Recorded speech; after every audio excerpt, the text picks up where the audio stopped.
Hello दोस्तों, और कैसे हो आप लोग। उम्मीद करती हूँ अच्छे होंगे, खाते पीते मस्त होंगे। और कैसे हो दोस्तों। देखो मैं अपनी छोटी बहन के घर पे आई हूँ और मेरा लल्ला देखो सो रहा है, कैसा लग रहा है आप लोग।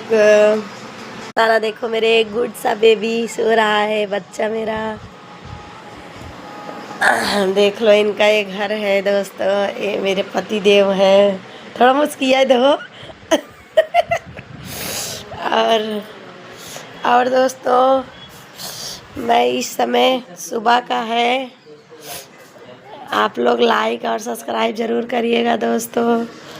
देखो इन्हीं का घर है, बाय करो। देखो मेरी बहन का देवर है छोटा वाला।